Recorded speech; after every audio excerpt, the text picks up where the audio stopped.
Welcome everybody at Design Lab, the host of today's session. Let's go together shaping the future of citizen science. Design Lab is a collaborative ecosystem at the UT for innovative change makers. We will host this session together, the three of us. So my name is Sabine Wildevuur, director at Design Lab. And we have here Peter Paul Verbeek, professor of philosophy of technology. And we have Renske, and he will be moderating the second part of this session. So we have two sessions today, each of 1 hour. And we have Renske van Wijk here, who's our online host. And that brings us directly to some practicalities. So when you have questions, please put them in the chat. But put them in the chat during the presentation and not after the presentation. After each speaker, we have a Q&A, so the presenters will get back to you to the questions that Renske will collect. And also make sure that you have 2 devices ready, because at the end we have also an interactive poll and you need another device. As I said, we have 2 sessions. One is on challenges that will be moderated by myself, and we have the second session on impact of citizen science, which will be moderated by Peter Paul. And we have speakers from very different domains, and they will share their ideas and also their experience with us today. So a lot of examples, a lot of different views of citizen science. So hopefully when you turn off your Zoom later this afternoon, you will all be inspired. Why are we here today? Well, the idea is that we go together and shape the future of citizen science. As I said, this is held at the premises of Design Lab. And one reason of doing so is because citizen science is a focus area of Design Lab at the Universiteit of Twente.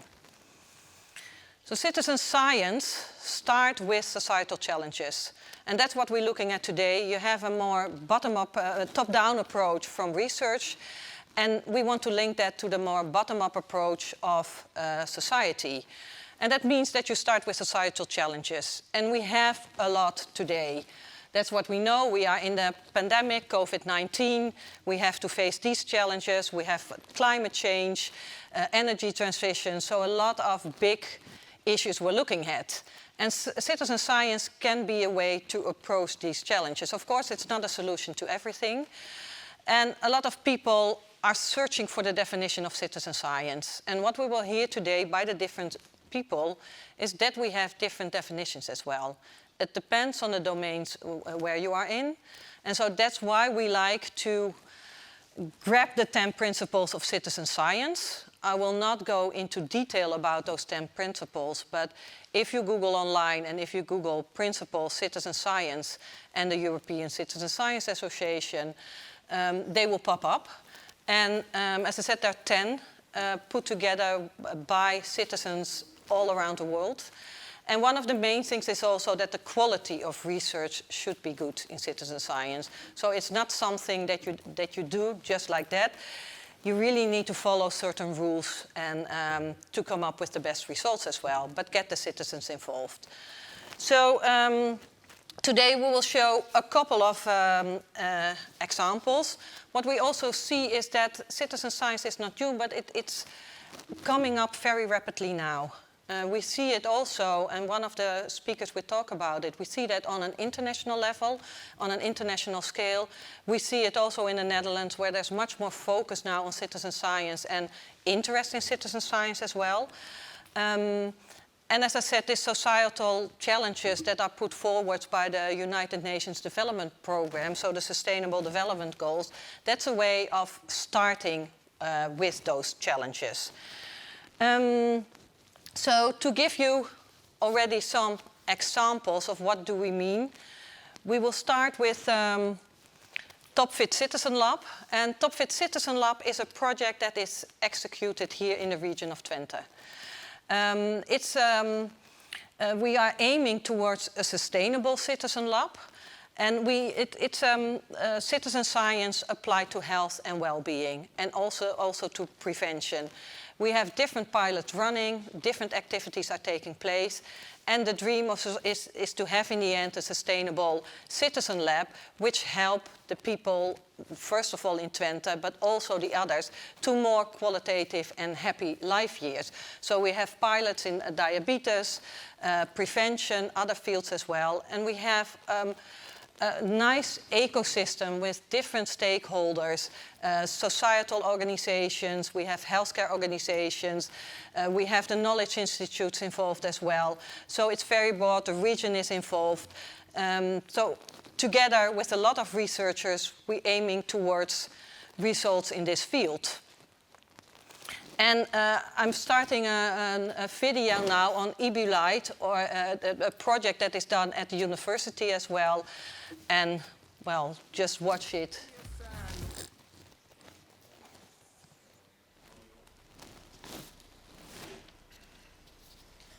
How to solve the problem of loneliness amongst older adults. We came up with the idea to collaborate with the local newspaper. We asked the people to send us stories in which they describe how they would solve loneliness. We received 81 letters, contributions from people ranging from 28 to 90. There is an emptiness that needs to be filled, so I thought a light would be the best solution to represent a social presence. Dims overnight and becomes darker and darker again when the person goes to sleep. It has sound, it has light, and it has also touch. They can interact with it also throughout the day, but the light only turns on in the evening when they really know, okay, my loved one is at home, and if I want to, I can talk to them and they are there for me.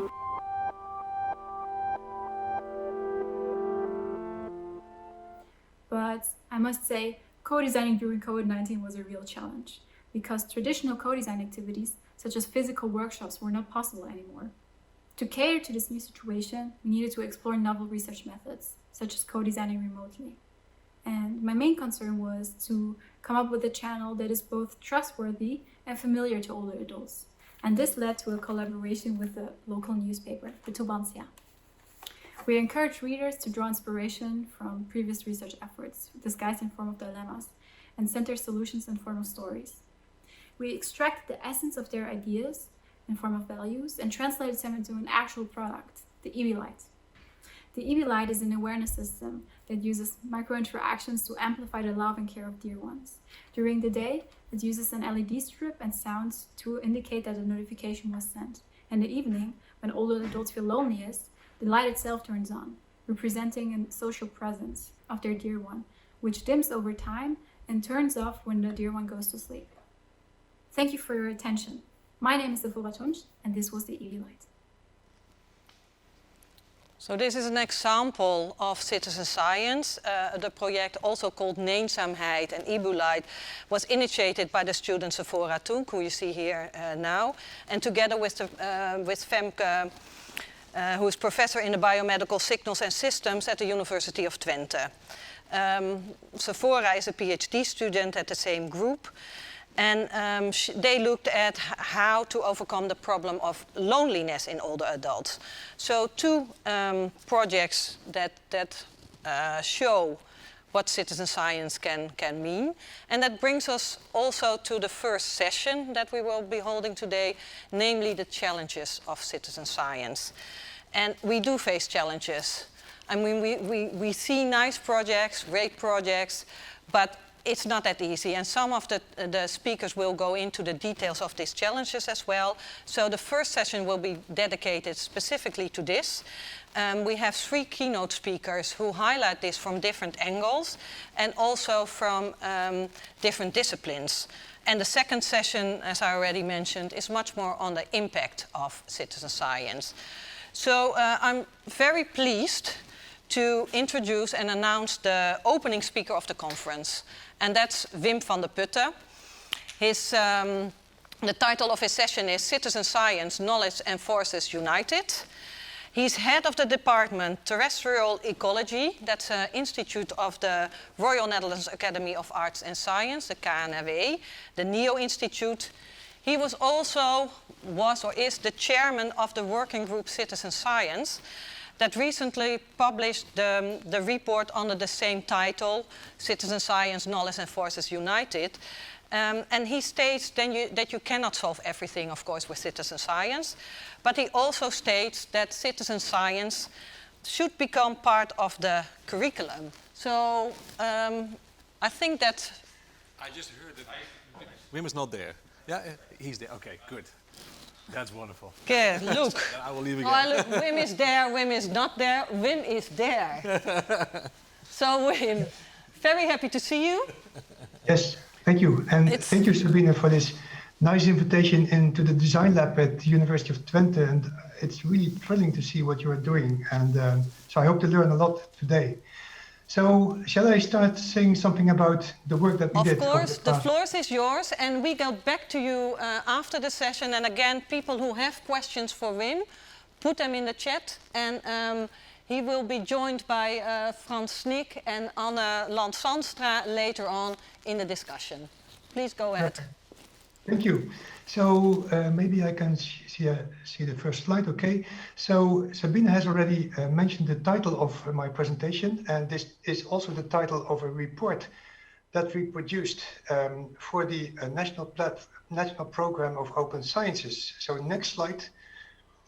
On the next slide, so, oh, sorry, one slide back. On this slide, you see the logo of the National Program Open Science, and everybody has heard about open access and open data. And the National Program has 3 pillars actually, and the 3rd pillar is citizen science. And this all is about making data and making science more transparent, more openly accessible, but also make it more in exchange with citizens. And the next slide. So we had a work group which was named Citizen Science, and this work group was initiated by NPOS, by the National Program. But actually the work started already before, so it started in 2019 when the Young Academy in February organized a workshop. And in this workshop there were lots of citizen scientists from the Netherlands present, and also the funding agencies like NWO and Zonneweg and VSNU. Your rector, Tom Pasta, was there as well. And actually we were very much inspired by the pioneering work that citizen science is doing in the Netherlands. And there's lots of activities are going on, but we also pointed out that we were lacking coherence. So we proposed that there should be something like a network developed where we can learn from each other. And the other thing is, and Sabine mentioned this already, is that we also felt the need for having a good quality explanation, not only for the citizen scientists when they are developing their projects, but also for the funding agencies when they have to judge the projects. Next slide, please. Here you see the names of the people who contributed to the working group. So also Sabine was part of it, and Frans Snik, who is present here, and Anne Land, and Lea de Broeder. I happened to chair this, and actually it was great fun to work and interact with all these dynamic people who are doing citizen science as part of their work. We had 2 secretaries, Erik van der Linde, who did a lot of initiation work in the beginning, and his work was taken over by Hugo van Bergen, who especially helped us with finalizing the report. Next slide, please. Here, actually in this slide, I would like to express that, as Sabine also mentioned, we talked about a definition of citizen science, but we explicitly concluded that we are not going to give a definition because that might narrow down things. On the other hand, you might also say what is not citizen science, and so we also discussed about that. For example, if you do work, if you study patients for your research, then you work with citizens, but that's not necessarily citizen science. So citizen science can start from 2 directions. It can be citizens asking scientists for help to answer their questions, and it can also be scientists asking citizens to be involved in their research. Next slide, please. In any case, what is not citizen science is that you have cheap labor. And this is a very explicit statement also for the bureaucrats and for the administrators and hosting organizations. So if you are a citizen scientist and if your boss tells you, well, you have a lot of help, then you can say, no, it is costing me a lot of time to get this help, because it takes a lot of time to get your citizen science organized. And we also made a plea for that this should be granted in grant proposals, so that you don't only have, for example, a PhD student, but that you also have time, money to organize your citizen science. Next slide, please. So these are the two most important recommendations from the report. We made a proposal for a network, and we tried to come up with something as flat as possible. So an office, which is the heart of the organization. The office is organizing work groups, communication, facilities, activities, and pilot projects. And then we have a board, and the board contains of representatives of all organizations in the Netherlands who are doing citizen science, so universities, HBO-instellingen, but also NGOs. And the board can be advised by a science societal advisory board. And we formulated 3 ambition levels. We proposed to start with the first level, just to collect and exchange expertise, quality guaranteeing, question and answering, lobbying, and then from there start working out the ambitions. Next slide, please. The second main aspect of the report is that we came up with a quality matrix, which was built upon what Sabine already mentioned, the 10 principles of citizen science of EXA. So here you only see the frame of the table. In the report that we produced, the table is completely filled, and we hope that this helps ones who are going to propose citizen science projects and ones who have to evaluate these project proposals. Next slide, please. So then we also had a time planning, because a report without a time planning just ends up in a drawer. 26th of October, we published the final report after extensive reviews by external partners and the Advisory Council of NPOS. Currently, NPOS has started a procedure for a quartermaster, and that person should come up with a proposal for the board. We still need funding, so that person could also help in getting the funding arranged. And then there should be an advertisement for organizations who want to host the network organization. Then we claimed that the network CSNL should start in February. There's a question mark behind. And the question mark is because I don't know if we are going to reach it, but the question mark is not having a question about the year. The year should be 2021. So coming year, February, we would like to have everything started, and then, for example, to have a symposium in May 2021. Next slide, please. So we also made other considerations in the report. I will name 3. One is that citizen scientists should be properly acknowledged for their efforts during the scientific performance reviews. So organizing citizen science is an act of performance which should be acknowledged and which should be judged positively by the hosting organization. Then we propose that in 2030 that citizen science should be trained during your master's or HBO education. So just in the same way as how you learn to do capture marker and recapture experiments, citizen science is also something that should be trained to everybody. Then the last thing, citizen scientists should not only be people of a certain age from a certain area in the Netherlands. Citizen science should, people involved in citizen science should be a balanced representation of Dutch society. And then my final slide. And ultimately, we hope that everybody somehow is a citizen scientist. And as a personal remark, I would like to mention that all the things that we get on internet, Twitter, all the ideas about fake news, about people who don't trust scientists. And so I hope that citizen science can contribute to giving more faith in science. Thank you for your attention. So thank you very much, Wim. We already heard a lot networking. I think the networking comes back also later on this afternoon. the importance to also put it into education. So thanks. Again, if people have questions, just put them in the chat. And we invited 2 other members to be here with us today who are involved in the citizen science movement. You already see the Citizen Science Lab behind Frans Snik. They were also part of the working group that Wim is referring to. Frans Snik and Anneland Zandstra, welcome online. You are both affiliated with Universiteit Leiden and the Citizen Science Lab. Frans is an astronomer at the Leiden Observatory. You work on various astronomical instrumentation projects, a completely different discipline. You are also a member of the Jonge Academy, where you also started a discussion around citizen science. And Anneland Zandstra is an assistant professor science communication with a special interest in citizen science. So welcome here. The questions you can put into the chat can go to all 3 of you. But Frans, first I'd like to start with you, asking you a question. You are very active in the field of citizen science, already for a longer period of time. How did you get involved, and what is a logical step then for an astronomer to be involved?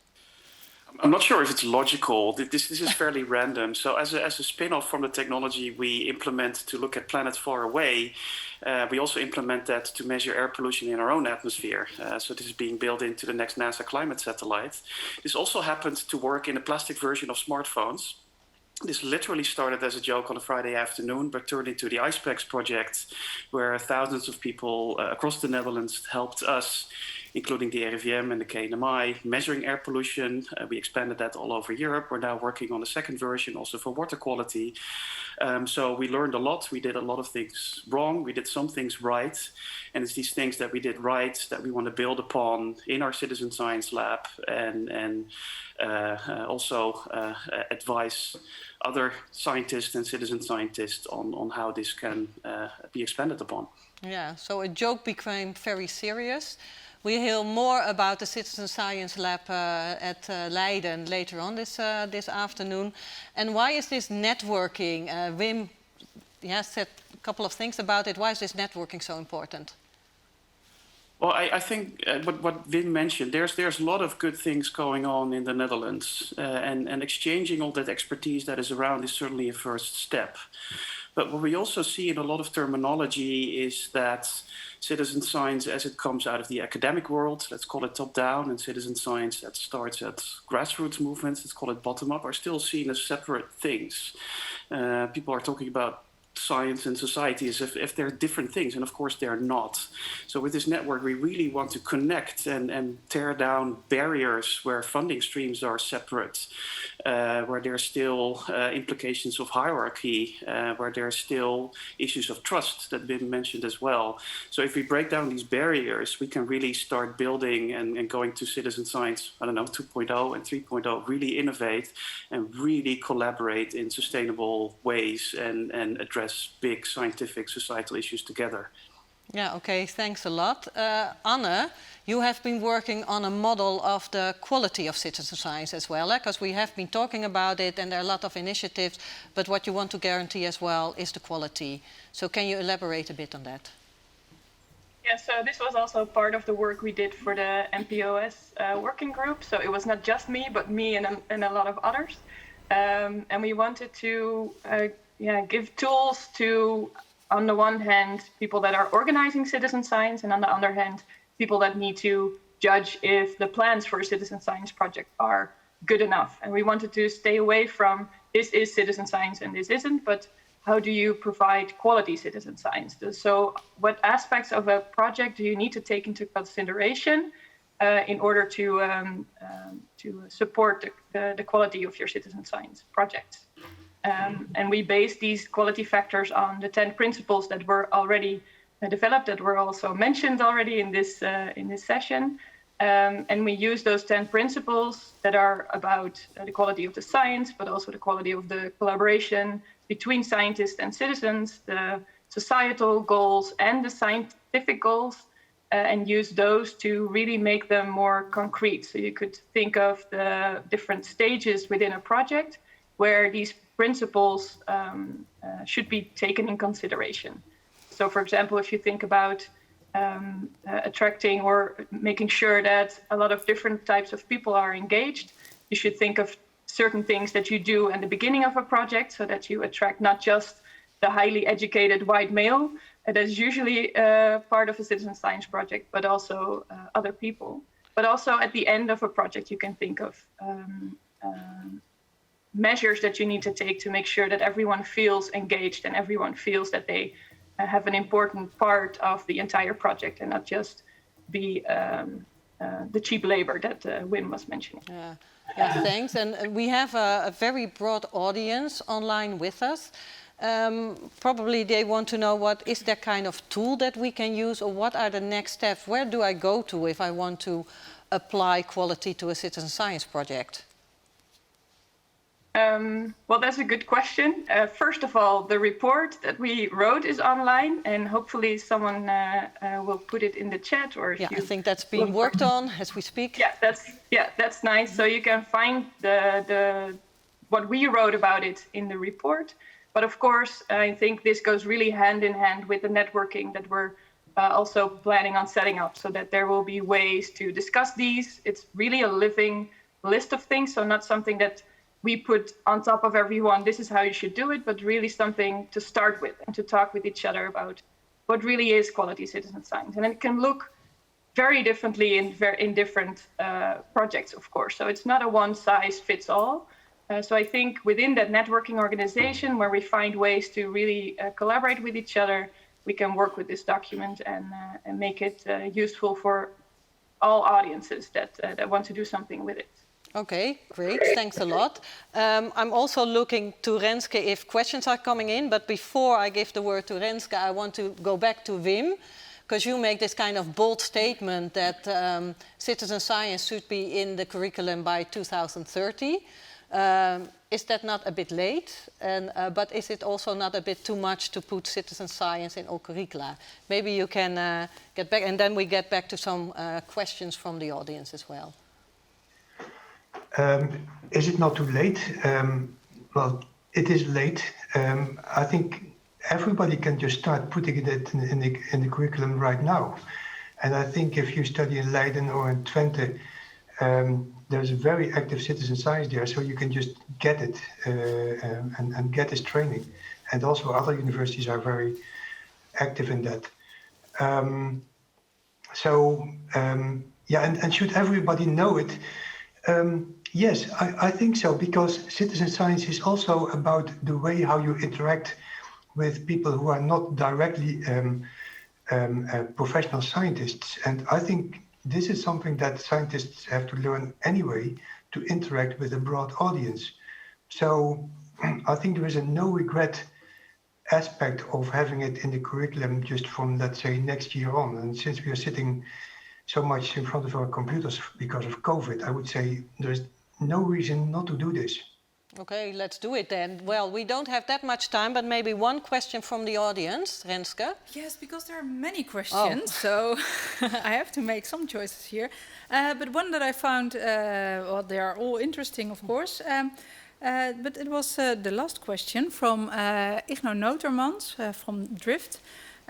Who do you aim to be involved in the network? Does the panel agree we need a citizen science network where we involve a broad range of actors, including not only researchers, but also citizen groups, policymakers, funding agencies, activists, social entrepreneurs, volunteers, etc.? Yes to all. I mean, the citizen scientists themselves need to be front and center in this network. Yeah, well, then a quick second question. Okay, very quick one. Sephora Toons. A question, how can we teach it to students if there is no explicit guidelines? In other words, how do we assess whether they achieved their learning goals? I can maybe comment on that. I am teaching, I think it depends on what type of course, what type of audience in terms of students you have. So I'm teaching it as part of science communication. So what I'm teaching is about how you collaborate between scientists and the general public, how you motivate people to stay involved in a project and things like that. But if you teach citizen science to a biologist, you would probably teach different aspects of citizen science that a scientist would use. If you're teaching it to future teachers, then you might teach different things so that they know that citizen science could be a way to learn about science. So I think it really depends on who you have in front of you. And I also think that it should just be available to everyone. And it doesn't mean that all scientists are going to do citizen science or all teachers will use it, but at least that it's available and known as one way to do research and one way to find new answers to big questions. Yeah, okay, thanks. We have to close off with this one because we have a quite full program. But thank you, Wim, Frans, and Anne. And I think we will hear from you on this topic again somewhere, someday. So thanks a lot. And we go to the next speaker. So I'd like to invite Katja, to take place here. The presentation will be held also due to COVID only by Katja Egorova, but it's together, it's done with Karin Pfeffer as well, both of the Faculty of Geoinformation Science and Earth Observation at the University of Twente.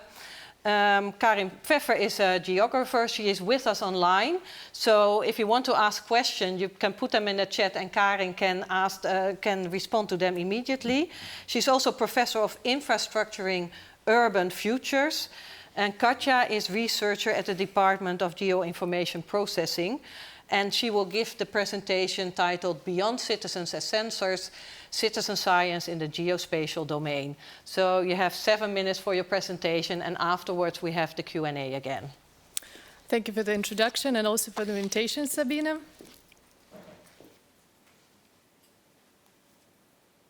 (1854), London, Soho. A sudden outbreak of cholera, which remains a mystery till Dr. John Snow decides to map cases, which soon leads him to a cluster around the cause of outbreak, a water pump. This textbook example shows the power of geospatial information and its visualization. Indeed, knowing where things are and how they relate to each other in space allows to make us some important insight about our environment. Or as we like to say, spatial is special. Now, the field of geographic information saw some drastic changes in the last century, and the very recent technological transformation was triggered by technologies such as GPS-enabled smartphones and Web 2.0, which suddenly put the production of geographic information into the hands of an average citizen. And we saw the emergence of rather structured data, such as the OpenStreetMap, but also a huge amount of unstructured data, texts, tags, images, all describing places and activities, and all being linked to particular locations. Now, on the one hand, these technologies led to the unprecedented amount of information of high spatial and temporal resolution, allowing us to map and make visible some of the very peculiar phenomena. Here you see the example of languages mapped with the help of Twitter. On the other hand, this technology also allowed us to actively involve citizens into the scientific process, and thus changing their role from passive data sensors to active participants in the process. So today, the geo-citizen science ecosystem is just diverse as the ecosystem of citizen science in general. And we see different levels of participation, from pooling of resources to collective intelligence, but also different levels of different formats, online and offline, short-term versus long-term, as well as impacts, educational, inspirational, but also economic and political. Now, ITC has a long tradition of empowering communities through geospatial technologies. And the projects that are being conducted together with citizens today vary largely. In what follows, I chose to focus on 4 of them, since they nicely represent this diversity, and I also highly encourage you to get in touch with contact points for these projects at ITC for more detail. 2010, Haiti, a massive earthquake. Now, a good disaster response requires, of course, fast and good quality information. And now, despite the fact that computer vision is now quite advanced, damage mapping is still done by hand, since it requires human reasoning. and here providing an online infrastructure and instructions for volunteers allowed to create this collective mapping effort. And this project is a good example of how geocitizen science is sometimes the only way of addressing some massive challenge by involving thousands of eyes in an urgent situation.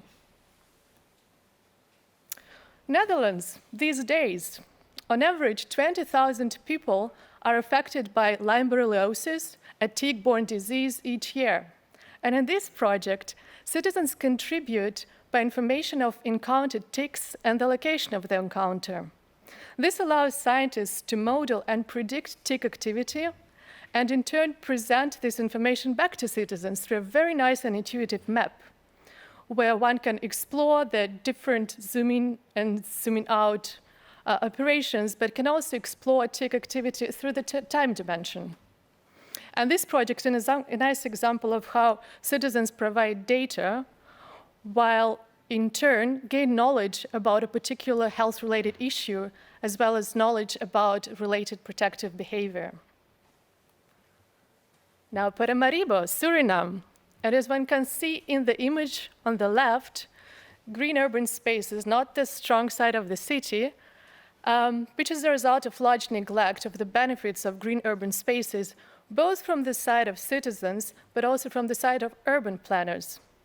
And in this project, several active citizens and citizen groups, NGOs, and scientists work together in the direction of some change. And one of the sub-projects encouraged citizens to adopt and monitor a particular green space, making observations related to the temperature and air quality, but also observations related to its use.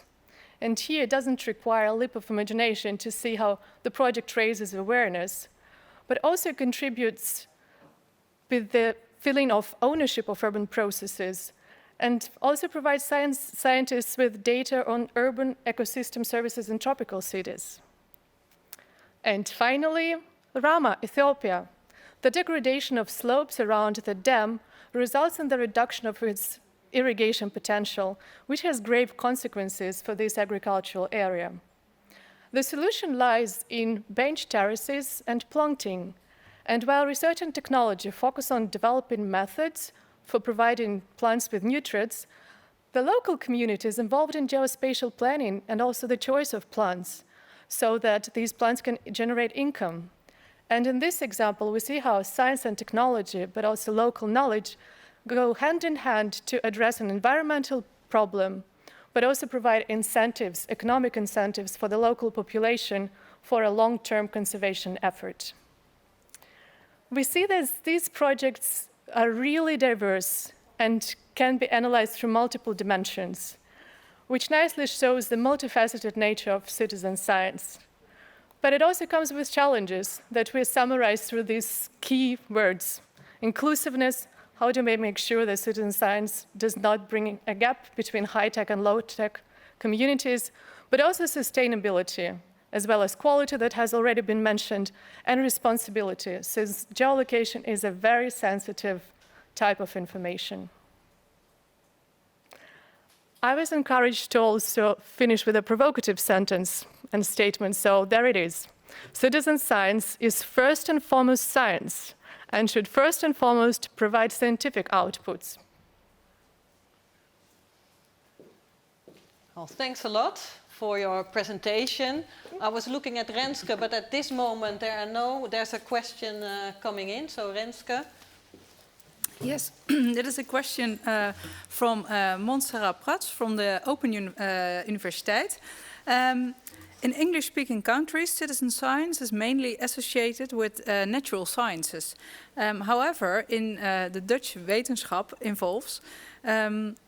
in Dutch wetenschap obviously involves much more. So how do you see citizen science? Does it include humanities? Oh, that's an interesting question, Bien. Oh, there is as well. Karin. So maybe Karin can answer this question. I think that's a very good question because very often you have this discussion between social sciences and humanities versus science, which more focuses on the natural sciences. But I think citizen sciences stretches all fields of sciences, so it's not necessarily limited to natural sciences. Okay, thank you. Shall I ask another question, or? No, I think we can leave it here. Yeah. Thanks a lot for both of you. So when there's still questions in the chat, well, I think Karen can answer them. That's probably the best. Thanks a lot, Katja. Sure. And before we go to the last speaker, we have a special guest. And so we arrived at the part of the opening of the Citizen Science Hub here in Twente. And one of the goals of the Citizen Science Hub is to bring together the skills and expertise of UT scientists in the field of citizen science. It's a place where knowledge and expertise is brought together.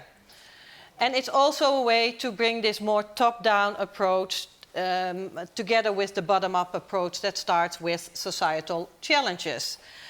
And today we will start the regional hub. And we built upon expertise on projects that we already indicated, like the Top Fit Citizen Lab one.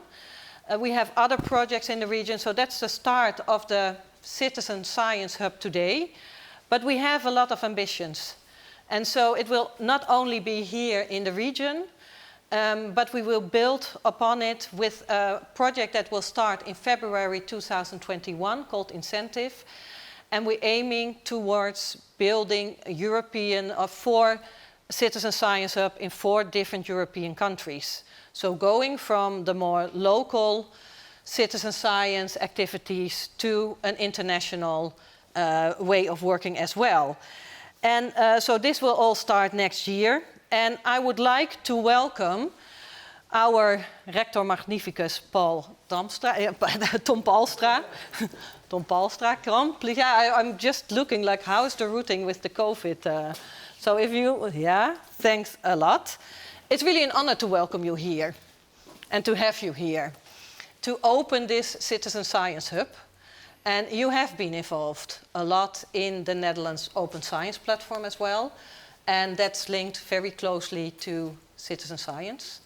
So before you put the first building block or the first foundation to the Citizen Science Hub in this regional aspect, I would first like to give you the floor for some words. Thank you, Sabine. It's indeed a great pleasure for me to be here present in this conference. It's a very important meeting. It's a start also here in Twente of a continuing activity. And it's something that is not only active in Twente, it's something that is going across the country, it's going across Europe, it's going across the world. And it's also important because indeed we mentioned in our strategy for the next 10 years that our strategy will be engaging with society. Shaping society is one of the 3 building blocks of our strategy. And shaping society does not only mean that we shape society, but also that we engage with society. And society means that we not only engage to solve the problems of society, for society, but also with society. And that includes all of us, including us as citizens, but also the larger citizens that we have, both here in the region, but also across the country and across the world. So there are many examples that we have seen, and also this morning we've seen a couple of examples. I'm particularly proud of some of them. We have a very promising work that will start on biodiversity. We have very interesting work on the regional energy transition. We have promising work also in the Top Fit Citizen Lab. So there are many examples where you see that that citizen science becomes at the heart of this undertaking. And I can only subscribe to what has been said. Citizen science is not a different science. It is a scientific pursuit, but it's using different stakeholders to the fullest extent possible. And in that sense, it opens our university to many people across the world. And there we see, of course, that also with these conferences, they are quite different than the conference that we are used to. We used to have physical meetings where we can drink coffee, where we can have a chat. Now it is important to remain connected as a community. A community remains the cornerstone of any university, but also with the modern technology we can reach out to a much larger community. I mean, on the one hand, it hinders us as a community. On the other hand, we can now go across the world and enrich our own experience as well as the thoughts of many, many more people. And you see that some of the conference indeed blossom to much larger degree than is possible. Now, it's my pleasure then to have my building block to the citizen. Yeah, thanks a lot, because we already, we're starting to build on the Citizen Science Hub, and it's really a pleasure that you can put one extra block, or the first block in a way as well, to open the Citizen Science Hub. I have to be somewhat critical in the sense that indeed it represents the university. It's not the cornerstone, but I see it also as a very important building block to the rich furnishing of a lab that will be here present at the University of Twente. Whoa, the Science Hub, the Citizen Science Hub is opened from today. Thanks a lot.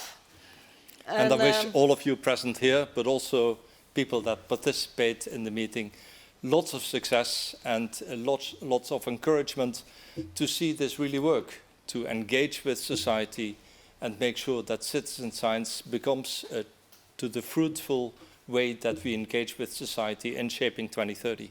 So Sabine, thank you very much for organizing this with all the people here from Design Lab. And I look forward to much energy from the Design Hub, from the Citizen Science Hub. Well, thanks a lot, and hopefully we will work together, and also on this field of combining open science and citizen science. So thanks a lot again. We will then move to our last speaker of this first session. So I would like to ask Gaston Remmers to take place. And maybe people are asking, where are the citizens? We have talked a lot, but where are the citizens? So we are all citizens, but I think Gaston Remmer is probably the most citizen scientist I know in flesh. He will explain more about it, of course. And he's also a researcher here at the University of Twente. He's involved in the Top Fit Citizen Lab as well. He started his own company, and so he will tell a bit more about that. Again, the same thing. If you have any questions for Gaston, put them in the chat, and we will get back to it during the Q&A. Gaston, thank you. Please, with the citizen science in the health domain, is it a unique field of application, and what is the current diversity? And maybe to add, what we see in this session, that it's that we approach citizen science from different angles. So how is it different for health than it is for astronomy, or than it is for geospatial information, for example? And I think this is a nice extra to that. How does it work in the field of health? Gaston. Well, thank you very much, Sabine, for your kind introduction. I'm very happy and very pleased that we are hosting now this conference. It's another building block, not only for Twente or for the university, but also, I guess, for the Netherlands and hopefully also internationally. I'll talk you through these issues. It's pretty straightforward, so I'll not go into deep detailing the agenda itself. A bit about my background, to which Sabine already alluded. I have a background in sustainable agriculture and rural development. I'm trained as an agroecologist and as a sociologist, and have a lifelong fascination with the clash, the tension, and the potential of the meeting, the encounter between local knowledge of farmers, of citizens, and professionals such as agronomists and planners. And I've been working on that for 25 years in different roles, but also from a professional perspective. until about 8 years ago I got cancer and ended up in the hospital. And I experienced in my own body what it is to be on the other side, on the side of the so-called nitwits, or people who have not professional knowledge about a specific subject. And that gave me a new way of viewing at the issue. And I created a number of organizations, patient organizations or patient-driven organizations in the health field, which are listed here. And the most important one of them is Foundation My Data Our Health. And we strive to generate solutions for the chronically ill through citizen science. That's our major drive. Now, in this capacity of a citizen, I meet, of course, with lots of people. And so I ended up also as a researcher here at the Design Lab, for which I'm very grateful. And my basic stance is that citizen science is about curiosity, and that I feel that citizen science is, in the end, in the bottom line, is a deeply humanizing endeavor that unlocks the investigative capacities in humans. That's what I believe that it is, in the end, all about. Now, what I'm now going to present is not only my own work, it's a collaborative effort of the people who are listed here. And we created a workshop in the context of the Citizen Science Conference of EXA in virtual Trieste, early September this year, on the health domain. And we asked the questions about what is health different, in what respect is health different from other areas. And the reason is that health is a relatively under-researched domain within the large domain of citizen science. And there's lots of things going on there, of course. Some of the issues are listed there on the slides. So we had an interactive session with about 40 attendees, and we asked the question, do you think there is a difference? Now, the first answer was a redundant yes. It's about almost everybody recognizes that there's a difference, and we only disagree or are still working on what's then the degree of difference. But that there is a difference, that's quite obvious.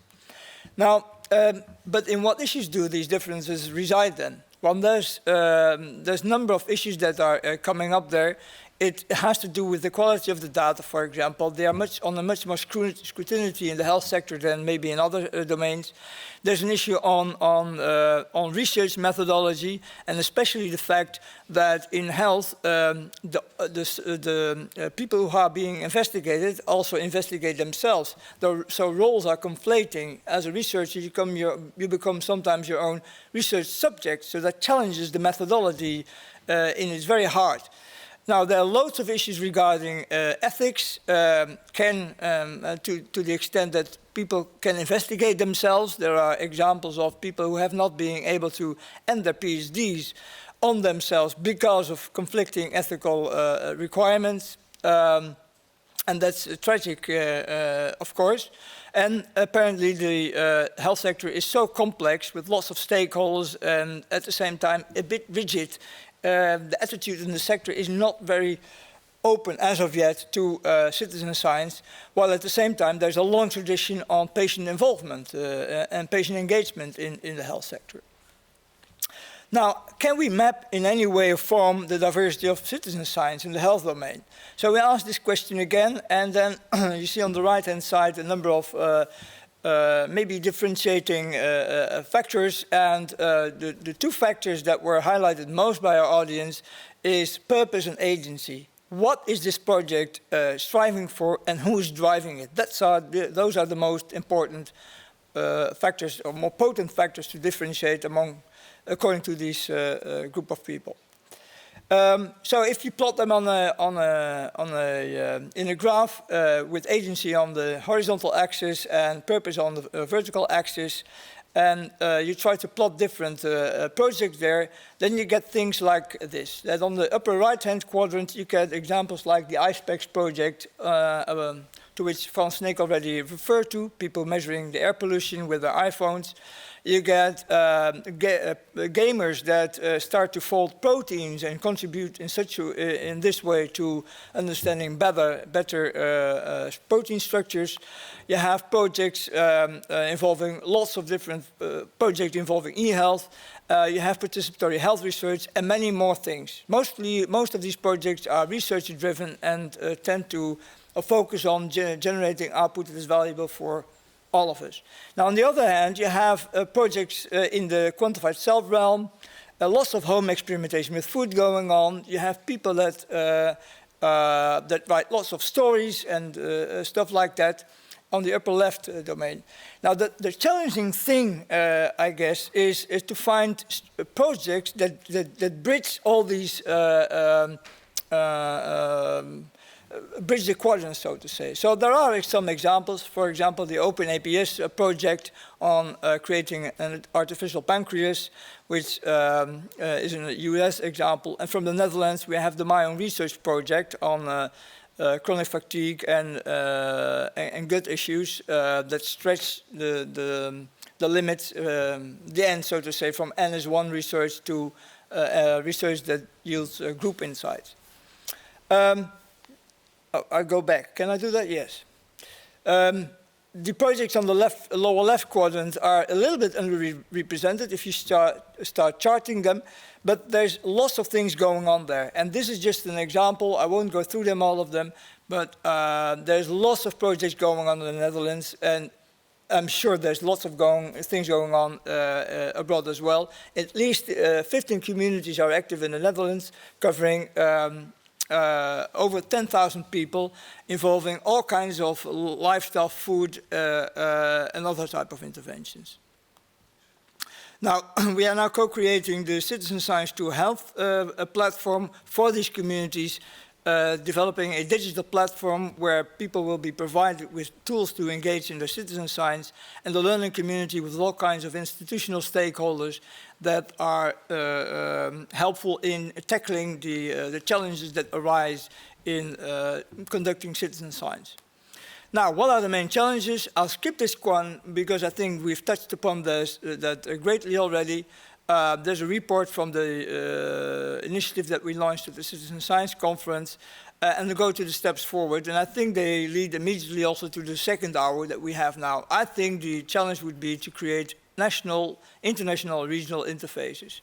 So we have coming up a working group on health at the Citizen Science Conference. We will be proposing this next Friday to the General Assembly. At the national level, we have, at least from a patient perspective, the Citizen Science to Health platform, and hopefully this afternoon also the Netherlands Citizen Science Association. And of course, at the regional level, we have the already introduced Citizens Lab of TopFit. So to this end, thank you a lot, and let's go to the Q&A. Thank you very much, Gaston. I'm looking at Renske again. If there have been questions coming in? Well, it's actually there's an active discussion going on, and I can't really make up whether it's questions for you or that they have a very interesting discussion where I'm sure you also want to mingle in. Most importantly, maybe you can or want to touch upon very shortly. I see people talking about action research, the science shops, should we reinvent the wheel or not, and whether citizen science is something new. Can you maybe relate to that? Well, yes, I think we have to reinvent the wheel, and we should not do that either. So it's both things, because of course there are already lots of experiences in trying to engage citizens with science and vice versa. But we have to come to the next level in that. And that's really to what I come back to what I said earlier, is really to recognize the capacity for research that we have as an innate capacity in all of us. And we have to awaken that and recognize that. And that's really something different than having a science shop. That's a completely different thing. That is spurring the quality that we have for looking, for sensing, for observing, for analyzing. That's the next step. And it could also be part of a treatment if you are able to mobilize that capacity. So it's the same and it's not the same.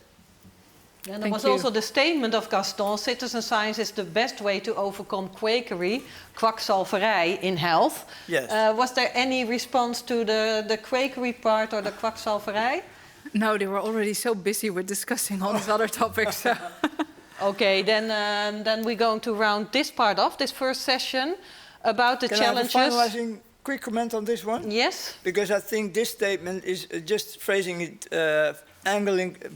taking another angle of what was already being said, because I think citizen science has the capacity to build trust. And the only way to do that is just put it out on the open. So anything that happens there happens anyway. So there's no use in trying to forbid things. You have only to look at it, document it, discuss it, analyze it, and then come up with a conclusion. And that's how we can overcome quakery and at the same time produce trust. Thanks a lot. I think that's a nice ending, and I think also a good way to bridge and go to the impact of citizen science. And as I said, this first hour, we have the Citizen Science Hub opened, where the region of Twente is very much involved as well. So that's a starting point to get impact. And I think the work you're doing, there's a lot in there as well to take other steps as well. Go toward the networking part. We will go into that in the second hour. So thanks again, Gaston. And I would like to ask Peter Paul Verbeek, because you were talking about ethics as well. Then we need one person here, of course, Peter Paul Verbeek, who will kick off the second session on impact. Thank you, Sabine. And indeed, I think I can nicely pick up where we just left. I really liked Gaston saying we have to reinvent the wheel. In a sense, the wheel is already there. Science and society have always been connected somehow, but we keep having to invent new ways to build the bridge between the two. And I think citizen science is a very interesting one. So that's why we really need to speak about the impact of citizen science on society. Maybe you could say that the new stage that we are entering in the connection between science and society is all about, well, letting society participate in science. I mean, it's interesting also, I think, to see that health is an important field in this respect. Maybe the medical sciences have always been a front runner in connecting science to society because its work is basically deeply connected to society and to people who have a lot of interest in what the medical sciences are doing. So in the 1950s, the doctor could just make a diagnosis and tell you what was wrong with you, and you would just accept it and take your pills, and that was it. But of course, then we have entered into a society where people are a bit more critical. They want to understand what the doctor means and how the doctor arrived at his or her conclusions. So we get the idea of a second opinion, where in the natural sciences people still get a bit frustrated with the idea that science and opinions come together. You could buy t-shirts saying science is not just another opinion. In the medical fields, it has become quite normal to say, well, maybe I want a second opinion, not because it's just an opinion, but because science is made by human beings. Or maybe the next step is actually to involve people actively in doing science. It's maybe also an element of democratization, bringing more democracy, bringing more power to the people, moving beyond the idea of an elite of scientists that has all the knowledge, that can just tell people what to do.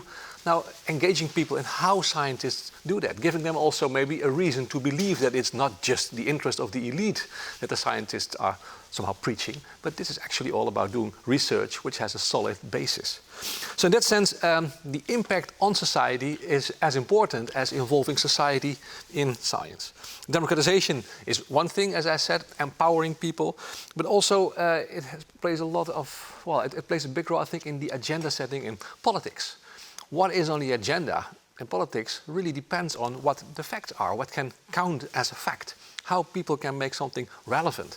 So there are a very nice example, for instance, of what people call citizen sensing, giving people a sensor that enables them to do measurements and therefore to show that there is indeed air pollution in their neighborhood, that there is indeed a lot of noise generated by airplanes, even though the government says that is not the case, that the water level is really much higher than the community says, etc. So in that sense, the impact on society is emancipation, enabling people to put things on the agenda, and maybe even going further, it can also really engage people in normative questions. Citizen ethics might also be an important element of science. How to raise ethical questions in a good way, and why would ethics only be a matter of experts, and why couldn't we engage citizens as well in addressing the ethical societal concerns that are on the table regarding science. What we want to do, therefore, in this session is to explore all these societal impacts, and we want to choose as a focus the level at which this plays a role. From the international level to the national level to the local level. At many levels, citizen science has an impact on society. It raises different types of questions, different types of issues, and that's what we would like to explore with three eminent speakers who are really, highly active, famous even in the field of citizen science. And the first speaker we have here is Mookie Hackley, a professor of geoinformation science at the UCL, London, a real expert in the role of GIS in the context of the environment and society, spatial aspect of environmental impact assessment, and also leading the extreme citizen science group, Explicit, which allows communities to collect data, interpret data about the place where they live. So, welcome in the broadcast, Mookie. Wonderful to have you here. Thank you. Can you hear me clearly? Yes. That's wonderful. Then let's not wait any longer, and I would like to give you the floor for a 7-minute talk, and then we'll have some discussion. Welcome here, and the floor is yours. Thank you. Yeah, sorry, we will start a video with the talk. Yeah, exactly. Sorry, Mookie. My mistake. Thank you very much for the invitation to speak at your conference. I'm going to spend the next few minutes talking about the impact of citizen science. We will see the impact is going from the very local to the global. We can think about citizen science and see that in each citizen science project there is actually a balancing act between different goals. Things like, for example, reaching out the scientific goals of producing good and accurate scientific data that can be used for different analysis, to thinking about the societal aspect, the depth and scale of engagement, or the benefits that are going to different stakeholders. For example, the funders wants to increase scientific education or to increase inclusiveness and other things. All these things are making projects fairly challenging, and no project will manage to achieve all of this. They will manage to do things only partially.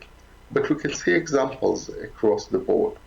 So we can see, for example, in projects that my group is doing in different communities in Africa, where we use inclusive citizen science in order to engage communities in protecting local resources from logging. And once they are taken out of the logging schedule, they can be the logging itself can be part of an international agreement like Flag T, and that means that they are properly and sustainably resourced, including thinking about the social aspects. Or in a project in the Masai Mara in Kenya, where we work with local researchers and also record information about the health of different trees in the area, and that is being used, for example, to understand the impacts of climate change. So both is helping local management, but also contribute to global data sets. And that can also have policy impacts, like project that we've done already 10 years ago in the Pips Estate, a poor community in London, where we could measure the air quality and demonstrate that a local scrapyard is causing a lot of pollution, which then can lead to local policy impact of changing the regulations and how the place is used. And we can look at about projects that also operate at national scales, like the RSPB Garden Birdwatch, which is reaching at its peak to 500,000 people. And that especially include introducing children to protecting nature and increasing an interest in bird watching and engaging with nature. And that's an extremely valuable outcome, in addition to getting data and information about the distribution of birds, especially at the end of January. And another example of that is in the project OpenStreetMap, which started at UCL in 2004 and is getting and creating a Wikipedia of maps, a collaborative map of the whole world. And in places like Kibera, which is an informal settlement in Nairobi, The community was using it in order to record the location of different important facilities, and that helps the different NGOs to provide support to it. But in its totality, OpenStreetMap is now used for disaster response and for many other things like that. When we look into the wider scope, we can see actually the development of bodies that are coordinating citizen science activities across the world, like the European Citizen Science Association, which was launched in 2013 and incorporated in 2014. And those practitioner communities are sharing information and improving the practice of citizen science, and also now we are seeing them emerging at the national level. So, for example, an example from the European Citizen Science Association is the creation of the 10 Principles of Citizen Science as sort of a guidance or a ethical framework for what should be a good citizen science, or the recent Extra Characteristics of Citizen Science, which is a document that is there to help funders in deciding what kind of activities can be considered as citizen science, and to provide a basis on which different people can create their own definitions. And we see this development of association across the world. We have seen the Citizen Science Association and the European Citizen Science Association appearing fairly early, the Australian Citizen Science Association also emerging, and we now have an association in Asia and in Latin America, and we are having an early stages of an association also in Africa. So we're seeing those different links emerging, and the effort to create a global partnership that links all these bodies.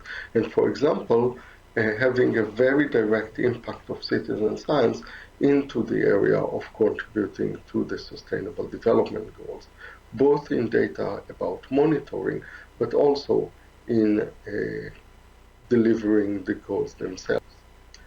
But there is an issue that we need to be very open and honest about. The citizen science and the general effort to make difference in society does not receive yet enough attention from funders.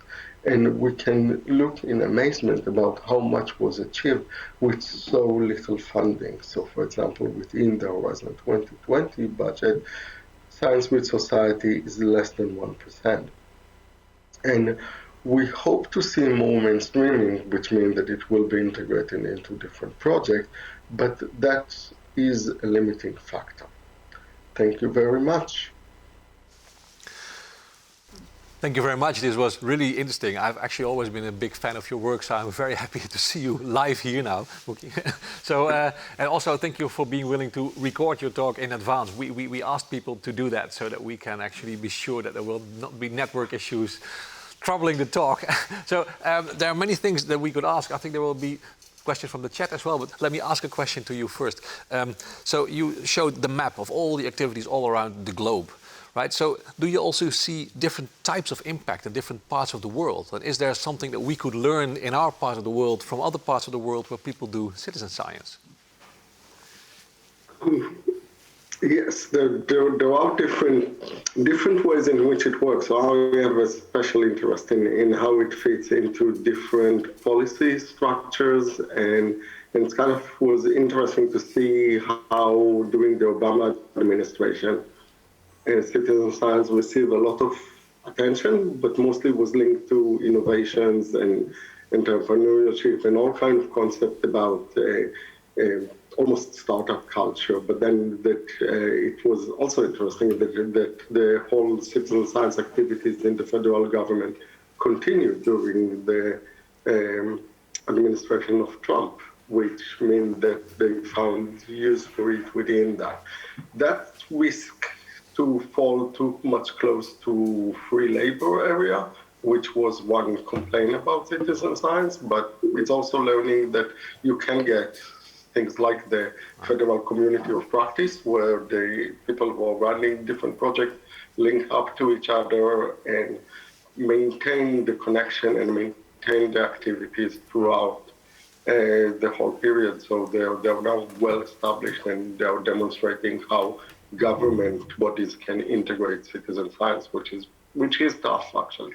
That is actually a very interesting angle, I think, to show that maybe science is in itself already quite democratic, in the sense that it is quite flat. There's no boss of science or something.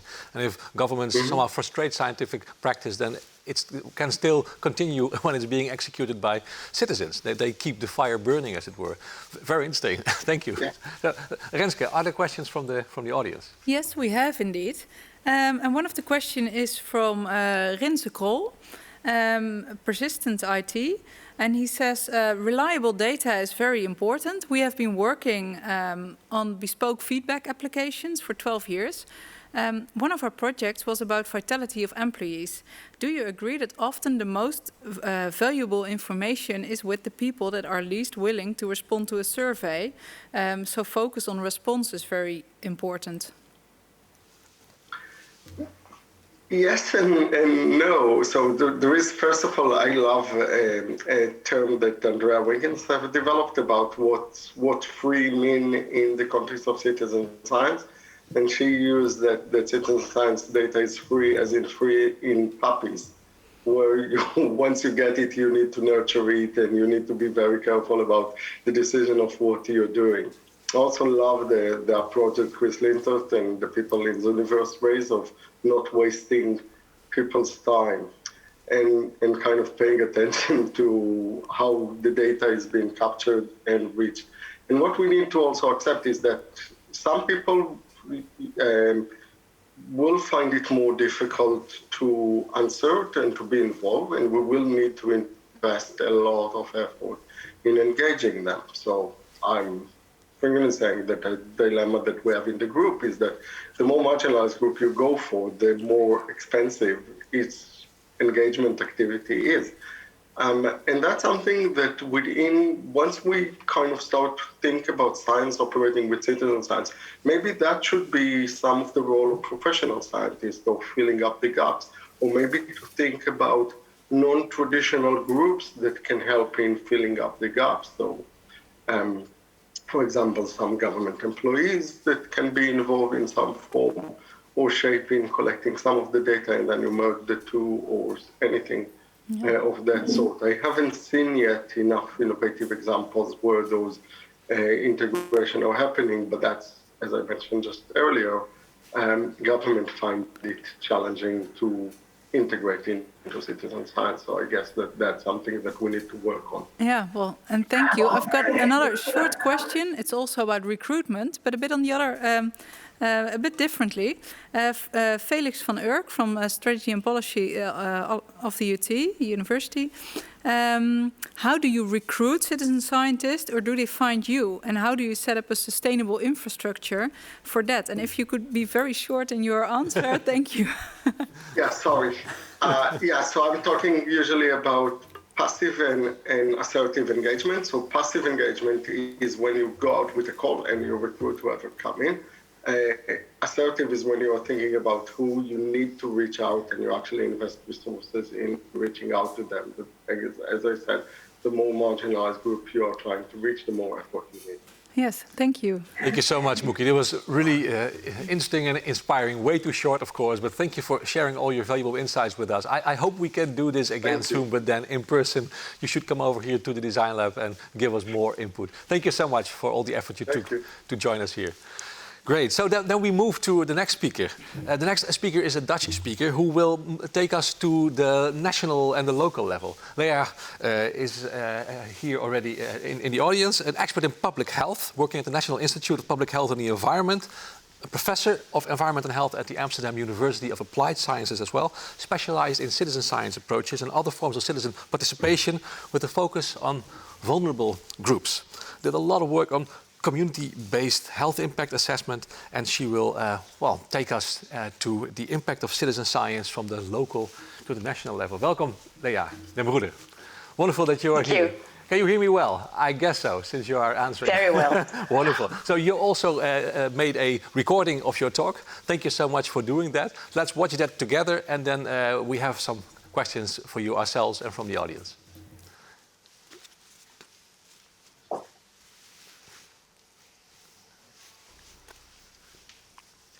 Hi, everybody. Thank you for inviting me for this symposium. I was asked to tell you a little bit about the impact of citizen science on a national level. But citizen science is quite a revolution. And as with all revolutions, you have to think big, but start small. And that's why I'm starting by telling you something about a small project in the city of Amsterdam. To be specific, in the neighborhood which is called Slotermeer, a very underprivileged neighborhood. And in this neighborhood, a very interesting project took place. 35 local residents were trained as investigators of their own neighborhood, focusing on health. And that training consisted of two parts. One was, what is health? Talking about health determinants, the factors that impact on your health. And the other part was personal competencies, like how to conduct an interview, how to ask open questions. A little bit of background about these people. They were mostly women. They were mostly low educated. Some had very little mastery of Dutch language. And also, they had a very high interest in health, which was their motivation. In terms of cultural background, they mirrored the composition of this neighborhood. So they went out and they carried out more than 400 interviews. So the results of this work was actually quite surprising. Of course, we knew about the livability of the neighborhood, the garbage and safety, and it merits attention. And of course, this was also found by the investigators of this neighborhood, the health ambassadors as they were called. But they also found that the residents of this neighborhood were very proud of their own neighborhood. They liked the green environment. They liked the Sloterplas Lake, which is a very nice lake where you can relax. They were proud of that. And also they were proud of the cultural diversity in their own neighborhood. That was surprising. What was also surprising was that not only factors like shops and buildings and houses were important, or the traffic, but also behaviors of people in the neighborhood, lifestyle behaviors, and also the food environment. That was something that they considered as a big impact to people's health. If you see people snacking in the streets or otherwise doing sports outside, it makes other people copy their behavior. And in particular, the food environment was a very big issue. One of the health ambassadors reported that people asked her, how can we raise our children in a healthy way if we are surrounded by all these snack shops? But we also looked at what did this project do with these residents, with these citizen scientists. And we found, first of all, that they learned a lot about this. They learned about health. Their health literacy, as measured, was higher after their work than before. They also reported personal development, learning things in terms of how to do a conversation with somebody, thinking about new issues. They expanded their social networks. They started working together with people that otherwise they would never have talked to. They had fun. They felt an increased self-esteem. And also many of these health ambassadors afterwards developed a kind of health activism. They started becoming active residents in their own neighborhood. And they were working towards creating a better, a healthier neighborhood for themselves and their fellow residents. Very interesting. what was reported that health was considered a topic that unites people in a very divided community, you might say. So what does this small project tell us? First of all, citizen science is not just something for middle-aged white men with a fascination for technology. These were mostly women. They were not middle-aged. They knew nothing about technology. And they were very good citizen scientists. Secondly, citizen science may be broadly applied, not just the natural environment, ecology, or stars maybe, but also how people behave and how people feel and how people think about their environment or about their life. Citizen science also provides access to unexpected sources of knowledge, and it yields unexpected knowledge. It helps us to reach hard-to-reach groups or places, socially or geographically. We would never have succeeded talking to 400 residents in this area without these health ambassadors. And of course, citizen science helps to create larger data sets. But it does more. Citizen science also has merits for those engaged. There is empowerment, learning, mastery of new issues, mastery of new personal competencies. It creates community building, it creates social trust. It also helps people to reflect on their own and other people's opinions and values. And from knowledge to action, that's only a small step. And all this together, so the potential of citizen science for science and for the citizens, creates value for society at large. Of course, this doesn't happen by itself. The quality of citizen science is not only scientific quality, but also the quality of the engagement of the citizens, the added value for them, the degree of inclusiveness, etc. We will need to innovate methods to ensure, for example, that people with low educational level can also participate. For example, with easy-to-use sensors. We also need to innovate processes, recruitment, support, training. We need to break down the walls of institutionalized science.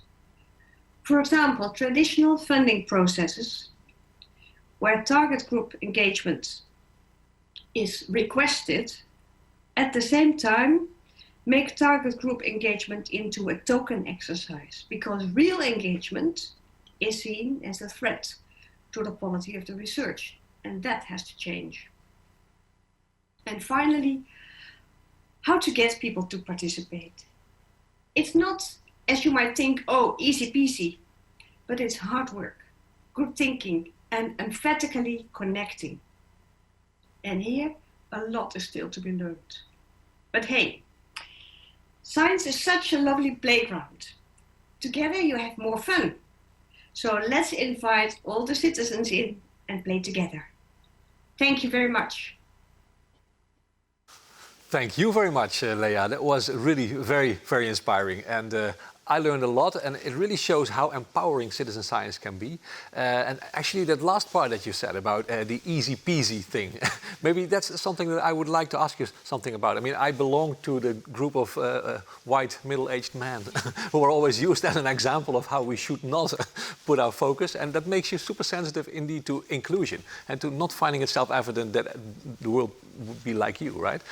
So if you want to include more people, you say it's not so easy. You have to be empathic, etc. But I would say maybe you would also need really to enable people to participate, to maybe even to educate them. It's kind of, I think, what the old-fashioned socialists called a kind of elevation of the people in order to give them the means to exert power. So how do you see that? Do we need to train people to do citizen science, or are there other ways to engage them? Yeah, I agree with Mookie, who said that the more marginalized the groups you work with, the more expensive it becomes to engage them. And I think that's really true. It does take training, but it also takes people from the target group themselves that are engaged before you even start with the research. And they can be very, very helpful in connecting with their fellow residents or people from the same community and invite them in and create a basis of trust for people to become connected, to become engaged in a project or in a larger process. Instinct here. Okay, so this is indeed something that requires a lot of attention. Maybe this is the price that it has. This should be part of it. Very nice. Renske, other questions from the chat? Oh, yeah. Oh, are. yes, absolutely. I have to choose again. Indeed, also the practical questions. Yeah, I think it is a nice one. From John Walker, BMS PSTS. This is such a neat project. Did you have to maintain constant communication with the citizen scientist, or were they allowed to be more autonomous? Yes. Well, we had support functions. So we had people supporting the citizen scientists as they went on doing their job. At the same time, they also took their own freedom. And that was very interesting. They were trained, in fact, to conduct group interviews. But many of these people started designing their own way of interviewing fellow residents. For example, going to the playground and talking to mothers, or talking to people in the shop, or going to visit a neighbor and have a cup of tea and talk together. That was not foreseen. And so that was an interesting thing. However, they managed to collect a lot of interesting information. But for us as scientists, that meant that we had to look very critically at the data collected and try to understand which data were usable and which data were maybe a little bit tweaked by the citizen scientists themselves. Yeah. There are more questions. Maybe very briefly, because it's also something that constantly comes up, I think, when discussing citizen science. From Karin Pfeffer, ITC. How did you oversee or ensure the quality of the conducted interview? Quality of data is constantly seen as a challenge in citizen science. So research quality in citizen science. Yeah. Well, partly by training, because these people were not just sent into the neighborhood, go and interview some people. They were actually trained and they practiced interviewing in a group. So we knew what they were able to do and how they went about it. And we're also able to give some more information or give a little bit of guidance on how to do that. And then the other part of the question, of course, when citizens collect data, you might expect that the data might not be as high quality as the data collected by researchers ourselves. But then it is something that you give away, maybe, but what you get is data that are much more relevant for the target groups themselves. So it is also a matter of choosing what do you want. Do you want super data on less relevant topics, or a little less good data on super relevant topics? Yes. Thank you, Leah. That was very, very interesting and inspiring to hear also how local work can have a lot of impact also on the national level and how it can really help to empower people. And we learned a lot, I think, also about how we should do that and what we need to do that. Thank you so much for being here with us, and also for you. We really hope to see you here in Twente soon as the world opens up again. That will be wonderful. Thank you. Thank you very much.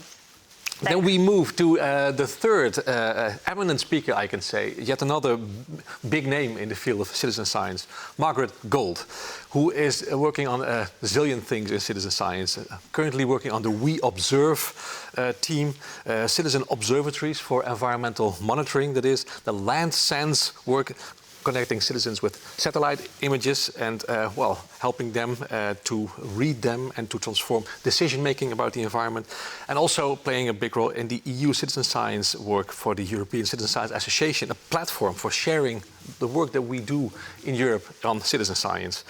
Before this, she worked at the National History Museum in London. Well, a big name in the field. Welcome, Margaret. Wonderful to have you here. Thank you so much for inviting me to join you. Yeah. And thank you for taking the risk with me to do this talk live, although I'll be nodding to somebody in the background when it's ready to change the slides. Okay. And I get to wear my brand new hat with you as well. So thank you for inviting me to tell you more about the Citizen Science Lab where Almen and Frans also work. And I'll be joining full-time in the new year. Wonderful, wonderful. Well, I would say the floor is yours. Thank you very much. So the Citizen Science Lab is based at Leiden University, but we're all about getting the science out of the building and into the city and into society and collaborating very closely with with the rest of society. We sit at the heart of 7 different faculties at the Leiden University, and the lab itself was just recently launched in 2018. And we have a mix of, on the one hand, a project portfolio where we incubate or facilitate projects, we coordinate large consortia, or we deliver tasks within projects as a lead on citizen science approaches. But on the other hand, we're doing a lot of capacity building and training, both inwards towards university students, but outwards towards other practitioners in the field or people looking at applying citizen science approaches in specific areas. And of course, research, core research itself moving the field forward. As Frans Snick mentioned earlier today, a lot of the start and the foundation of the lab was based on the experience in the ISPEX project, which had quite a large number of people in the Netherlands engaged with measuring aerosols. In the next slide, you'll see quite a lot of press coverage that we got. More than several thousand people, in fact, in the Netherlands engaged. If you could touch the next slide, please. Fantastic. And the next slide again, please. So this is now building up to be a larger portfolio of projects. You see a mix of Horizon 2020 projects here, collaborations with a large number of local institutions, the university itself, the Lorentz Center, but also with a number of you in the audience today, I think, and 2 recent projects, which are the ones that I'd like to tell you a little bit about. And that's in celebration of the Leiden University reaching 444 years of existence, quite a great and impressive number to reach. What we really wanted to do was to co-create a citizen science project together with the city. So the university in the city and also a campus in The Hague, working with both residential populations to do citizen science together. So in the next slide, you'll see that we drew on a range of thinking about co-creation processes. There's a range of approaches, and we wanted to build on these to develop something quite unique. So we developed a co-creation approach that can encompass an entire city. So this started with a call for research questions. And from there, we really designed how the question would be answered and how the approach would be developed together with the citizens. So this is a little bit of what it looked like. We had a big press push out launch requesting ideas for research questions. What do you want to know? What's important to you? What do you care about in the city? What has impact in your life that you'd like to see some action taken on? 50 questions came in, really excellent, distinct research questions came in. And we spent some time working with a jury of both researchers and policy and decision makers in the city and residents in the city to boil those down to 2 key questions, one of which was about plastic pollution in the waterways and in the canals. We then went into the summer, a big co-creation exercise in a number of locations in museums, at the Green Idea cafes, a number of events and public engagement initiatives where we collaborated and co-created with the residents of the city around exactly what we would tackle, what the question would zoom in on, and how we would go about it. So one of the projects that came out of this, in the next slide, please, is Plastic Spotter. So Plastic Spotter is a mobile application. Next slide, please. That's we built the project into an existing application called Crowdwater, which is on the Spotteron platform. And in Crowdwater, you by opening up your app, you can take a photo, you can identify that what it is you're measuring or reporting as plastic pollution. You can say something about the breadth of area that you've looked at and measured how many pieces of plastic or garbage that you've seen there. You indicate the density of that, whether you've cleaned it up yourself, and then you can submit this report. The next slide, please. This is a very old screenshot, unfortunately, from the early days of engagement. As you can see, there's a big cluster of activity growing in Leiden and also in Wageningen, where we partnered with some researchers in Wageningen to look at how to use the outcomes of this to really learn some interesting things about how plastic moves through urban waterways. But this is part of a bigger picture of other people that are using the Crowdwater app and also can measure plastic pollution they see in water in their area. So although it started in Leiden, it has the ability to scale anywhere. Next slide, please. So this was a beautiful project for capturing the imagination of the press and the public. A lot of people were quite curious about just how bad is the situation of plastic in the waterways. There was an instinctive understanding that if it starts in the city center, it eventually makes its way to the oceans. And this is a period of time when a lot of attention was being drawn to just how bad the plastic in the ocean situation was. So next slide, please. So already a year into this project, there's quite a lot of interesting outcomes to share. Lieselotte Rambonet is our colleague who led this project and is doing research within this project. And this is the poster that she presented at the recent EXA conference. Some of the experiences about engagement and the challenges of engagement, but also what's already being learned by the data being gathered. So you can spot there just in the top right corner a little map of Leiden, and 4 really clear hotspots are emerging in Leiden where the majority of plastics are being found. Some of this is fairly obvious. When there's market day right beside the waterways, there's a lot of plastic bags blowing in, but a lot of it is less intuitive. Interestingly, during the COVID breakdown, when McDonald's no longer let people sit inside to eat their hamburgers, people were sitting outside to eat their hamburgers, and the bins were overflowing and blowing into the canal. So this specific location gave us an opportunity also for some local activism, working with that local McDonald's to provide more bins. So already some action outcomes coming from this one, which is very nice. And then the next slide, please. Lieselotte and a number of other researchers who came together around this project to look at what interesting things are we going to be able to learn from this kind of data, have already had a first publication looking at how hotspot mapping for plastics pollution can actually feed into our understanding of urban water systems and how plastics are moving through the city, where they're entering the water, but how they're moving through the water, maybe where they're getting bundled or catched. And it has some really interesting implications for different kinds of actions that can be taken to get that kind of pollution, that macro pollution, out of the waterways. So as the Citizen Science Lab continues to build itself up and looks for interesting collaborations both locally and nationally, ideally with these kinds of co-creation methodologies, we wanted to tell you about one in particular that's really quite exciting, and that's my final slide. And that's the upcoming European City of Science.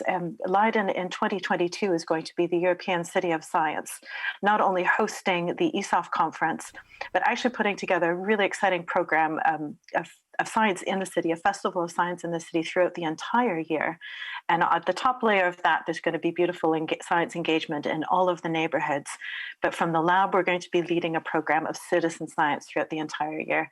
And we're very excited to take some co-creation approaches to that, as well as showcasing science that already exists.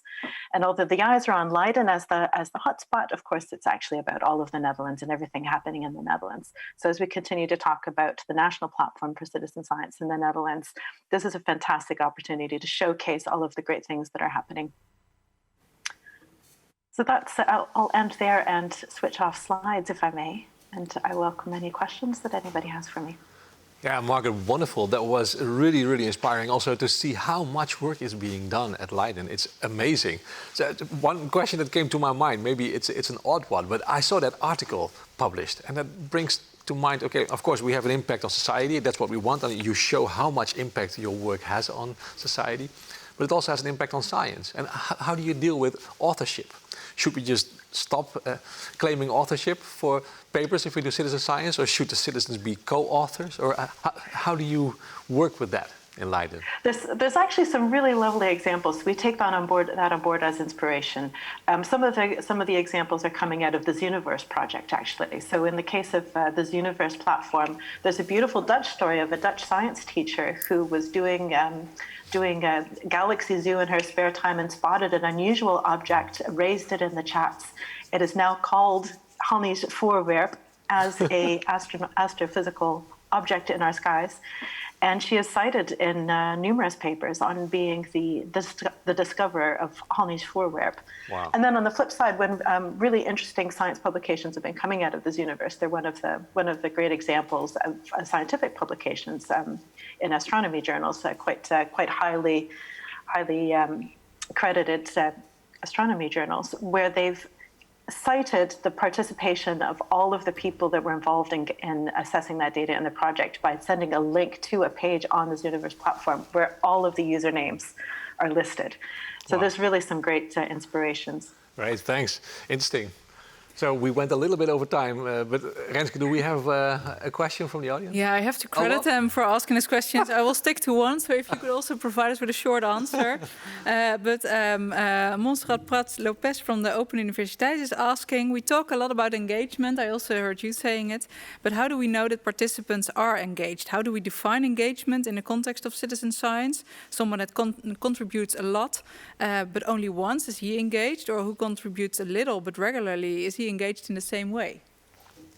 It's a really excellent question, and it's actually a conversation that came up in the working group around the characteristics of citizen science that Mookie was mentioning, and there's a link in the chat to that work that looks at that as one of the factors in understanding whether something's a citizen science initiative or not, just how deeply people are engaged in it.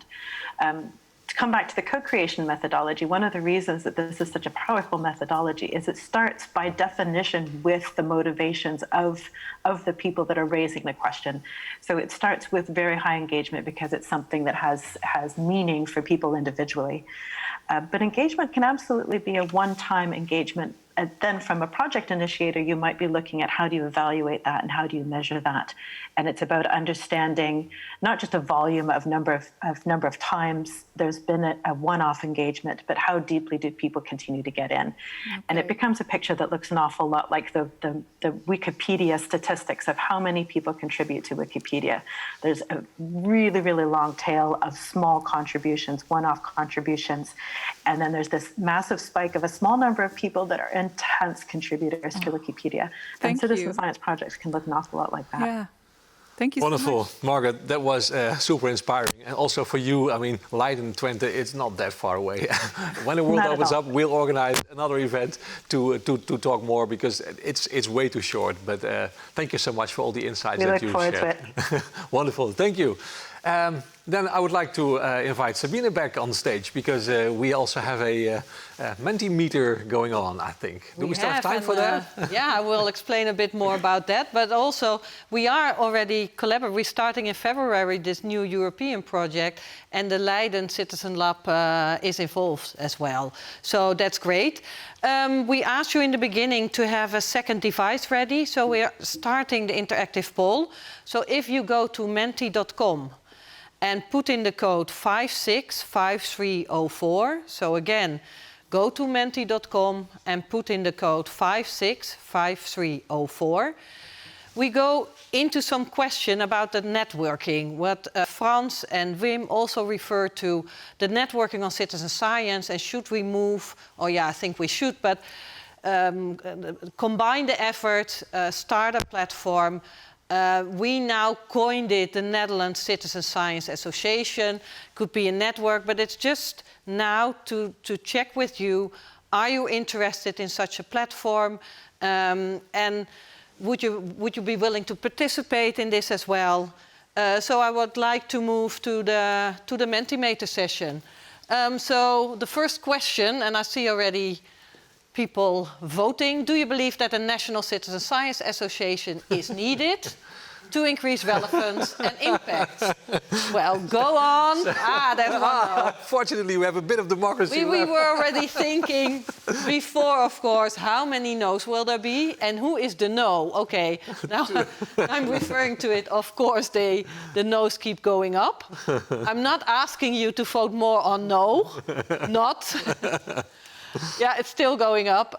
Yeah, of course, yeah, maybe people can put it in the chat why they don't think it is necessary. So Renske could pick it up from the chat. It would be interesting to hear because, yeah. Of course, I mean, people might feel united a bit already, so maybe they want a different form of association, whatever. Yeah, but okay, we have some questions which go into it. Why do we need this association as well? And of course, I mean, we are doing this conference today in English, and we know that we exclude people as well. And but for this time, we made that choice, and next time we would like to have much more citizen organizations, societal organizations involved, and preferably also in the local language. Again, well, 7 no's. Is there any, Renske? Yes, because there already is a European platform, so that might be enough. Yeah, but if you look at Mookie's presentation, what you see is that we have different associations already in different parts of the world. And we have a European one, but the European one, and Gaston also talked about the European Citizen Science Association in the field of health. It's huge in a way, and Europe is very different in the different countries. And also the way they conduct citizen science research can differ among countries because you have different societal challenges as well. So that's why we thought we need to combine all the energy that is out there now. So the people from Leiden, we have the people at RIVM, we have people at Waag as well in Amsterdam, we have people in Nijmegen. So we already are in Amersfoort, they are everywhere. And it's too much to combine them on a national level, and we also want to have the citizens involved. And that becomes a bit problematic if you do it on a European level. It's interesting though, so we should not double what's already there, right? No, so we should try to get the synergy working in the Netherlands, probably, making sure that we offer something to each other that cannot be offered from the European Association. That might also enable us actually to focus much more on local issues, forms of synergy that you can never realize at this larger scale of the EU, maybe. Yeah. And maybe we can go to the second question. Why do we need such an association? So that is not for the people who voted no, but you can still vote on this one. Again, use the code if you're out, 565304. So why do we need it? To improve visibility, to strengthen research methodology. Oh, now, now the other ones disappeared, so I cannot, you can see it on the screen here. Wow. So to strengthen the research methodology, to increase the citizen engagement, to improve researcher engagement, develop ethical frameworks. Interesting. To network and find partners, to speed up learning among the different knowledge domains, to increase the funding. Mookie also referred to that part, and Wim as well, and also to better lobby, improve visibility. Yeah, we see. It's really interesting because all the elements seem to grow a bit towards each other. So and we also, if you have something that was not in here, just put it in the chat, in the other, and comment in the chat. I think it shows that really increasing citizen engagement and finding partners to do citizen science is the most important. Network, the networking. Very interesting. I'm also very interested to see that so many people indeed want to develop ethical frameworks for doing citizen science, because I mean, research integrity has always been a big theme in academia. It's actually getting bigger all the time. So we should have responsible citizen science as well, of course. And also engaging citizens in ethical reflection could be an answer to, well, the dominance of the ethical elite, maybe. Yeah. Maybe they did it specifically to please you too. I hope not. Okay, the next question. What are the preconditions for a successful association? That could be, if you have not at all important on the left-hand side and going to extremely important on the right-hand side, so it's going up already. A broad endorsement from relevant scientific and policy institution, endorsement from relevant citizen and civic organizations, and then long-term commitment of the key drivers. Okay. Extremely important seems to be, well, between the citizen and civic organization and commitment of the key drivers. It's interesting to see that this seems to be a bit in line with what Mookie said, that also when you have a government that is sometimes explicitly anti-science, scientific work can still continue in the form of citizen science. It also shows maybe the answer that has the least votes is the answer to be dependent on the policy institution, the science institutions. So it basically says we should have the means to empower people to do it, and long-term commitment from them, and then we can make it work. Yeah, I think... it's also been mentioned in the chat that someone says a national center would also increase efficient use of funding and avoid double work, so more synergy. And a comment, I think, maybe to the previous one, is that it was mentioned, maybe it's not important about these different countries, or whether it's European or national, but to make it in different sectors, like health. So should you have it for different sectors, or should you have it for all of the science? Wow. That's a good one. We already see that there's also initiative, when you listen to Gaston, to develop a special interest group, not per se associations, but specific interest groups in certain domains such as health. But yeah, well, go to the next question. What are the preconditions for a successful association? A facility that enables citizens and researchers to find each other, a clear agenda with public activities, or other things? Facilities, an agenda, or other things? And others, again, put that in the chat, please. Okay. The facilities are the front runners. Yeah. Well, one facility is the Citizen Science Hub that we just opened. Exactly. Yeah, and that's also interesting to see. It's maybe also much in line with what we have been discussing, that you need to have a place to do it, or at least the means to do it. But you also need to enable the citizens you want to engage with to really engage with citizen science. So that might also be part of that infrastructure that you need. But I think the association as well can combine, and probably to combine all these different initiatives that are taking place. So if they say we need an association and we need a facility, I translate it in a way that you combine all these activities that are ongoing. Renske, what did people answer for 3? Yeah, there were a few additions. Can a facility be a virtual environment? I think especially now in these days. But also something that would be under other here, support for cross-disciplinary, transdisciplinary collaborations. Yes. Super important one, of course. You need to work beyond disciplines to do this. And indeed, well, virtual, that could maybe indeed mean very fancy virtual space, but apps could probably also be virtual ways to collaborate. And there are a lot of citizen science apps already. But as we've seen, is that we have to combine these different disciplines from a scientific point of view, but then also the different flows that are in society. Yeah, we need to find ways, and yeah, we don't need specifically stones, and that also means that it makes it much more expensive in a way. So maybe go to the next